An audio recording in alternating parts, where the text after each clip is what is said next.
Bienvenue dans cette dernière partie. On va s'attaquer aux poches qui sont sur le gilet et on va terminer les jambes. Maintenant, on va venir s'attaquer au gilet. On va faire les deux petites poches qui sont devant. Ensuite, on passera aux jambes, un petit peu sur les gants, et ensuite on repassera sur le tout pour venir soigner un peu toutes les formes. Ok, donc ça va être relativement simple ici. Pour faire ces poches-là, eh bien, si on regarde la forme qu'on peut prendre, ça va se rapprocher énormément du cube.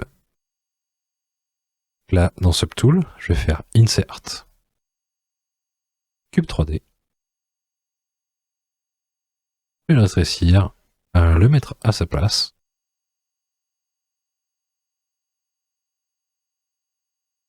Et évidemment, gérer cette taille.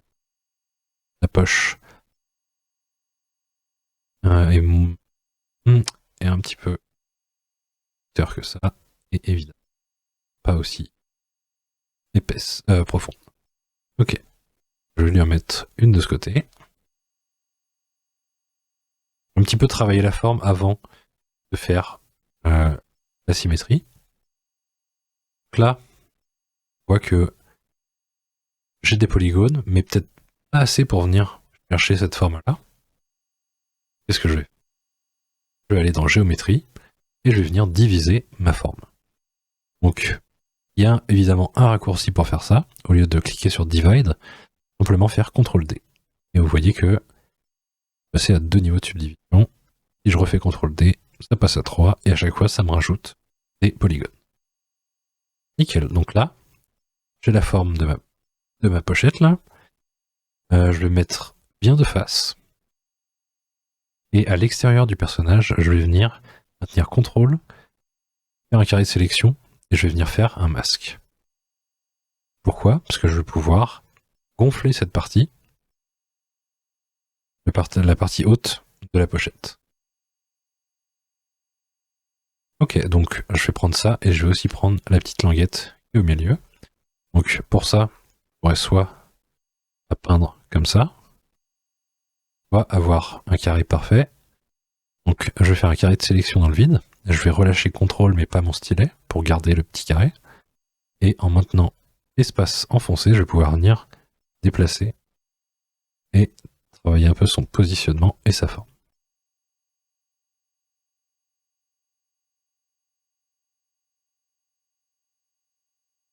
Hop. Nickel. Donc on a masqué ça. Maintenant je veux gonfler cette partie. Donc pour toucher à cette partie, je vais devoir la démasquer. Donc, je vais inverser le masque. CTRL-clic dans le vide. Et allez, je vais chercher dans Déformation. Vers le bas, je vais avoir un slider Inflate. Qu'est-ce que ça va faire? Ça va simplement faire grossir la partie qui n'est pas masquée. Donc vous voyez que là, plus je bouge mon slider, plus ça va grossir cette partie.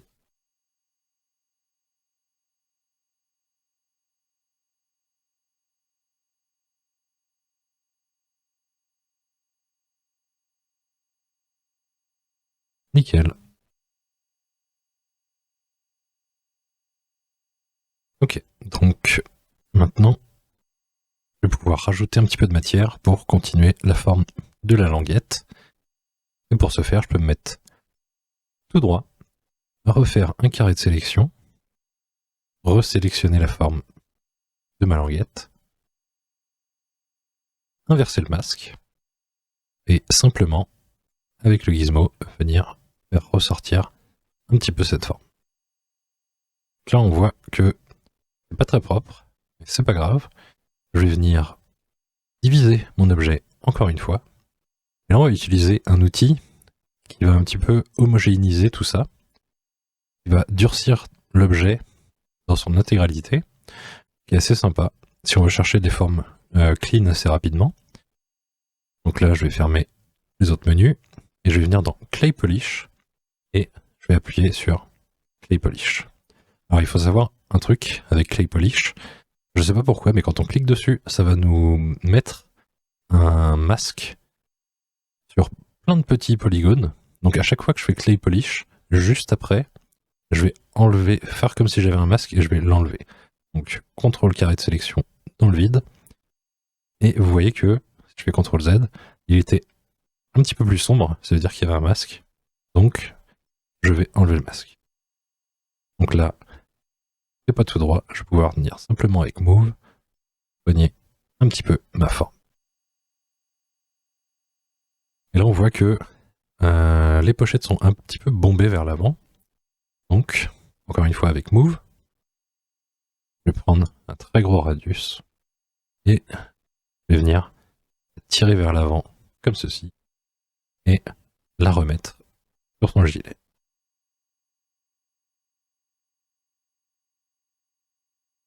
On voit que ça l'a un petit peu déformé, donc avec Move, je la remets en place.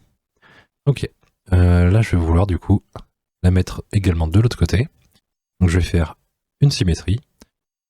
Jusque-là, on a fait des symétries sur des objets qui n'avaient pas de niveau de subdivision. La symétrie, on peut la faire que sur un objet qui n'a pas de niveau de subdivision. Donc là, je vais refaire encore une fois delete lower, donc ça va supprimer les autres niveaux de division qu'on avait avant. Et dans géométrie, je vais fermer clay polish, je vais aller dans modify topology et mirror and weld. Donc là, on voit qu'elles sont beaucoup trop proches, donc ça les a collées au milieu. Donc je vais faire CTRL Z, je vais la décaler et mirror and weld. Voilà. Là, en regardant vite fait, je vois que il y a quand même une bonne différence entre les deux. Donc je vais venir bouger un petit peu ça. On voit que les yeux sont plus grands et plus écartés, pareil pour le masque. L'intérieur, enfin le bas, va être un peu plus court sur le côté ici. Et un peu plus large là. On voit ici que ça c'est beaucoup plus épais. Je vais pouvoir le déplacer. Pareil, je vais prendre la tête et je vais l'épaissir. Je vais reprendre les lunettes. Je vais les déplacer. Alors là, les lunettes, si je les déplace, on voit que pas la symétrie d'activer. Donc j'appuie sur X, je vois que la symétrie est activée et je vais pouvoir les écarter et les tourner un peu.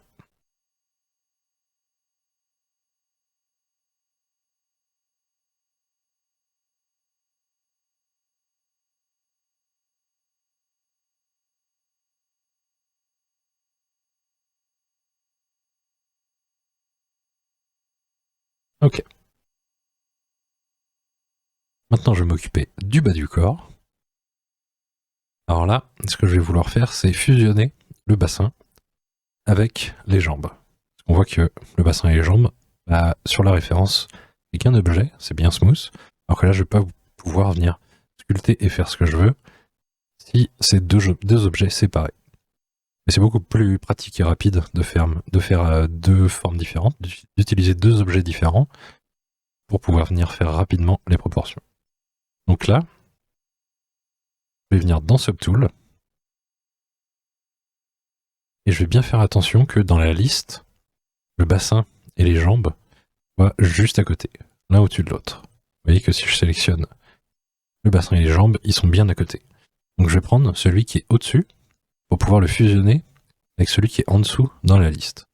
Donc j'ai le bassin et je vais aller dans Merge et je vais faire Merge Down.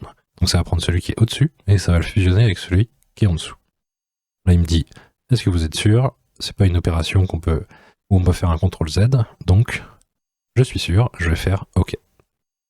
Nickel. Donc là on a une petite différence, c'est pas bien grave. Donc là on a fusionné, enfin on a mergé nos objets. Donc là ils sont en un seul subtool, mais ils sont pas vraiment fusionnés. Si je zoome, on voit encore que c'est deux objets séparés. Moi je veux que ce soit qu'un seul objet. Donc l'avantage de l'outil Dynamesh dans géométrie Dynamesh qu'on a utilisé tout à l'heure, si je clique sur Dynamesh, ça recalcule les polygones. mais en même temps, s'il y a des objets différents, ça les fusionne. Ça, c'est très pratique. Ça vient de fusionner mes jambes ensemble. Donc là, ça nous a fait on voit des petits polygones, il s'est passé des choses. On va pouvoir simplement maintenir Shift et venir mousser un peu tout ça. Alors attention au coin, sinon ça va venir détruire la forme, donc je vais y aller doucement. Si ça touche au coin, je vais toucher à tous les coins pour que ça soit un peu plus smooth. Pareil derrière, on a des petites formes qui nous conviennent pas. Je vais smoother un peu le tout. Et on se souvient que pour aplatir quelque chose, je vais prendre la H-Polish.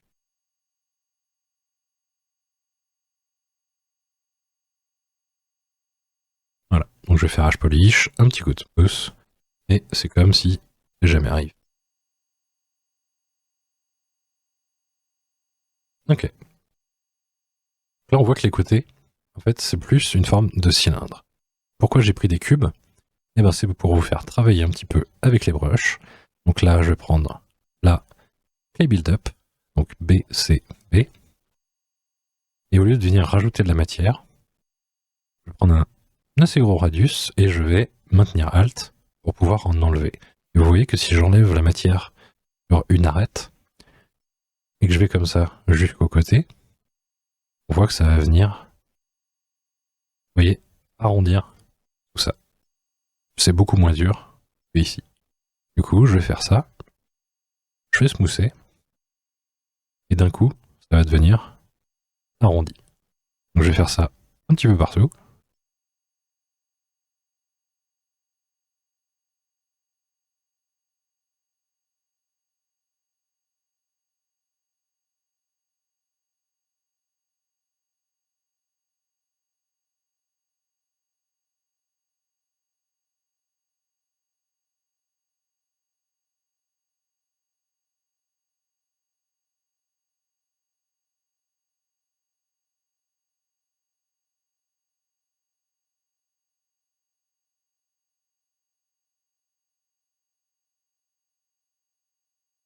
Voilà. Ok. On voit que le pantalon et les pieds, c'est des formes séparées. Qu'est-ce que je vais faire? Je vais venir me mettre assez droit. Je vais faire un carré de sélection. Comme je suis en symétrie, ça le fait de l'autre côté. Je vais inverser le masque. Et je vais venir dans déformation. Tout en bas, ce qu'on a utilisé tout à l'heure, inflate. Et au lieu de gonfler la forme, le slider, je vais aller dans le négatif. Et ça va réduire la forme pour faire les pieds. Donc là, on voit qu'ils sont un peu trop carrés, un peu trop en cube, alors que là, ils deviennent de plus en plus fins. Pas de souci, je vais prendre ma brush move et je vais les tirer vers le bas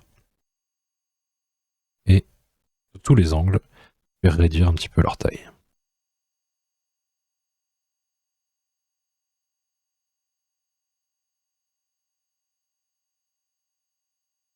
Hop, pour l'instant, ça me convient. Juste faire attention ici, c'est relativement droit, même un peu courbé vers l'extérieur, alors que moi c'est pas mal courbé vers l'intérieur. C'est quand j'ai smoothé, ça détruit un petit peu la forme. Pas de souci, avec la brush move, on peut venir re-soigner un peu ces formes-là. Je smooth un petit peu aussi le dessus.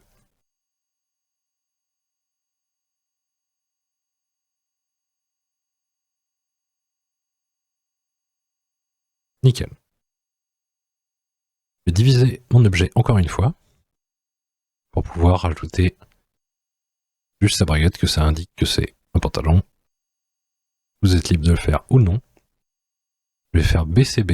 Vous voyez que avec quelques coups, je peux rajouter cette forme-là. Maintenant, encore une fois, j'ai envie d'harmoniser un petit peu le tout. Donc ce qu'on a fait juste avant, je vais faire géométrie, Clay Polish, et je vais cliquer une fois dessus. Alors là, on voit qu'il y a un petit trou entre le haut et le bas. Pas de souci. Je prends ma brush move et je vais remonter un peu tout ça. Sauf que j'ai oublié d'enlever le masque que je vous avais dit que Clay Polish y met. Donc hop, et je monte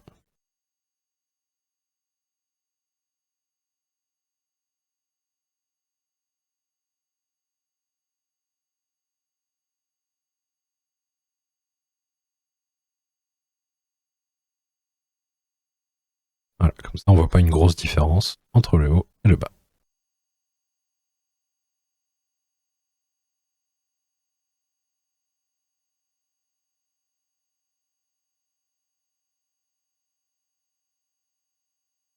Voilà, pour moi, les jambes sont peut-être un petit peu trop fines. Donc, je vais pouvoir me mettre de côté et scale ça avec le gizmo.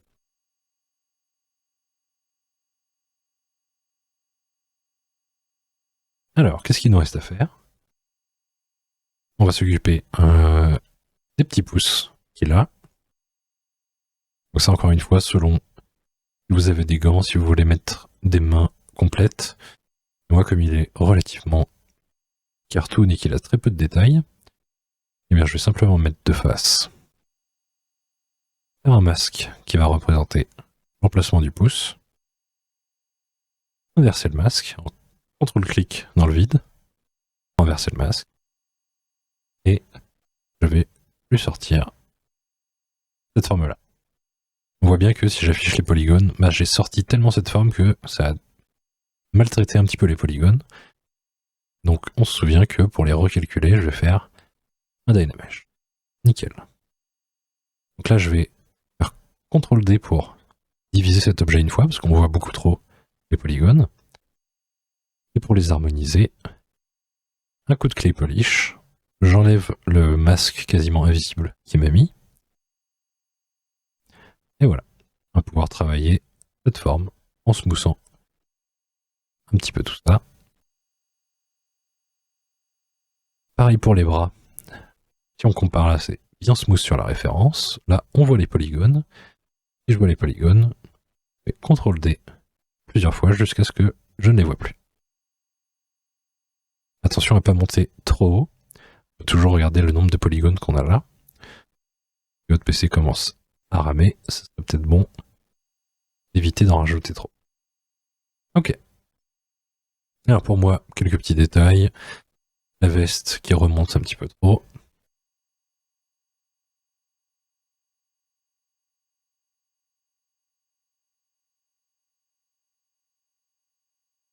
Je vais me mettre en mode solo pour cleaner un petit peu. Encore une fois, H-Polish.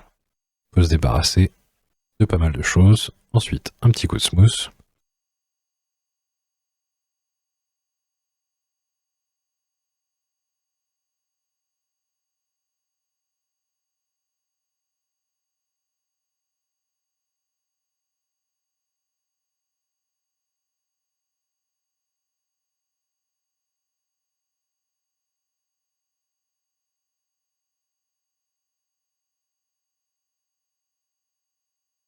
Ok. Le masque, on voit les polygones. Donc je vais pouvoir le diviser et mettre un petit coup de clé polish pour redurcir un petit peu les edges. Et évidemment, un coup de move si on n'est pas content de la forme ou du positionnement. Masque.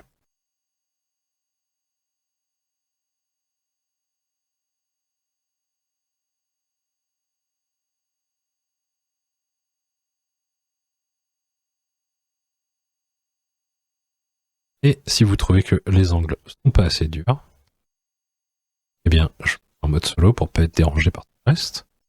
Je vais rediviser encore mon objet pour que je vois moins les polygones. Et avec H-Polish, et en face tous les côtés, et je vais pouvoir venir durcir un peu toutes ces faces.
Alors, pour les lunettes,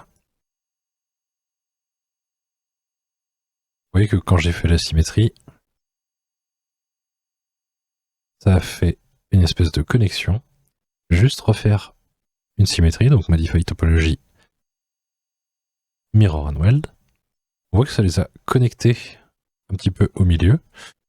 C'est pas grave, parce que si je sors du mode solo, tout ça, ça se passe à l'intérieur de la tête, donc je ne le verrai jamais, et c'est pas important pour le modèle final. Faites juste attention à ça, si vous avez des parties que vous voulez voir. Quand on fait une symétrie, il faut bien que, si vous voulez garder les objets séparés, il faut bien qu'il y ait une bonne séparation au milieu pour pas que ça se touche. Ok, donc là, je me mets en mode solo. Et si je commence à diviser mon objet, on voit que ça va faire plein de petits stries comme ça. C'est parce que la topologie au milieu, il y a beaucoup d'edges qui se rejoignent sur un seul point. Et ça, c'est vraiment pas top quand je commence à diviser. Vous voyez le résultat que ça donne. Donc, qu'est-ce que je vais faire? Et bien, comme pour le reste, je vais faire un Dynamesh qui va recalculer mon modèle. Et vous voyez que c'est beaucoup plus clean au milieu. Sauf que ça nous a détruit un petit peu toute la forme. Donc, je vais revenir en arrière. Et je vais simplement augmenter avec le slider la résolution. Et je vais recliquer sur Dynamesh. Et là, on voit que ça respecte beaucoup plus la forme. Pour homogénéiser un petit peu tout ça, je remets un clay polish, j'enlève le masque invisible qui m'a mis, et je vais pouvoir smoother un petit peu les côtés, là où on voit toutes les edges.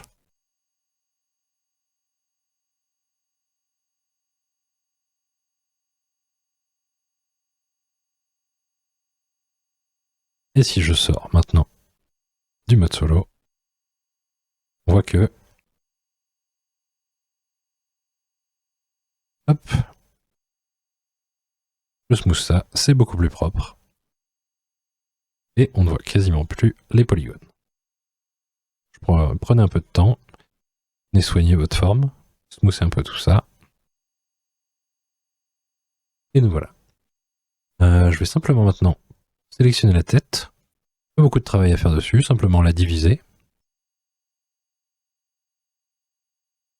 Alors j'avais un masque caché donc je pouvais pas la diviser. Donc pour clear le masque, carré de sélection dans le vide, je vais faire CTRL D. Et je vais pouvoir smoother. Voilà, comme ça on ne voit plus les polygones. Maintenant je vais pouvoir repasser un peu sur les cheveux pour les soigner aussi. Avec Dame Standard. Je commence à. On voit les polygones ici, donc je vais faire CTRL D pour diviser mon objet et avoir un peu plus de matière pour travailler. Donc là, encore une fois, libre à vous de faire vos propres designs de cheveux. Et là, je vais, comme je vous ai montré, alterner entre la Dame Standard où simplement j'appuie et où je maintiens Alt et j'appuie qui va faire ressortir un sillon inversé. Donc là, vous avez vu que j'ai fait un premier sillon et en maintenant Alt autour, vous voyez que ça vient créer une face sur le côté.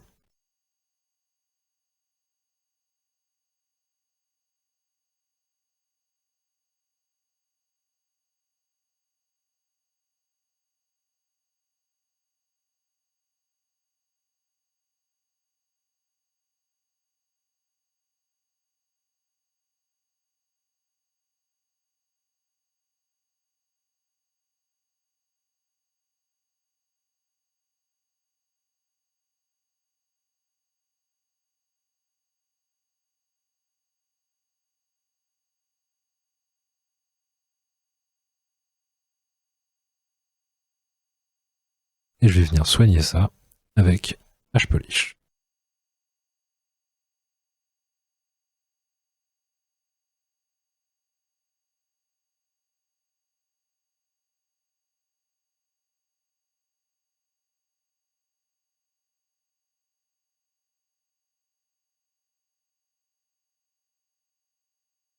Comme ça, ça durcit la forme.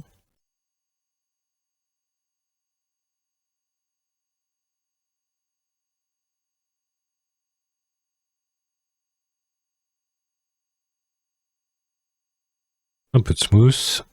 Je vais mettre un premier coup de clay polish, enlever le masque invisible. Vous voyez que ça a pas mal durci les choses. On va rapidement faire le reste.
Ok, nickel. Pour ce genre de détails sur la veste, je vais vous laisser les faire. Et je vous invite grandement à les modifier. Et pour ça, c'est tout simple. On a déjà utilisé. On peut faire un masque.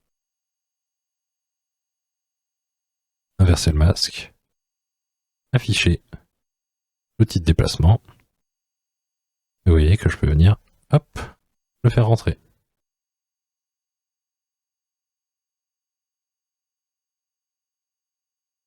Pareil, pour cette forme-là, c'est exactement ce que j'ai fait ici. Je vais simplement venir suivre la forme.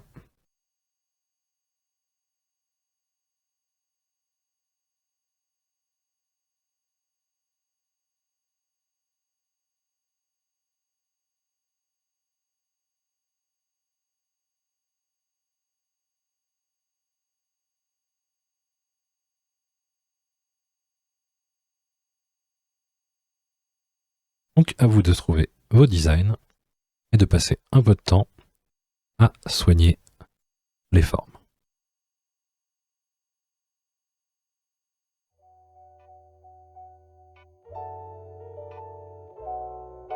Je vous remercie d'avoir suivi.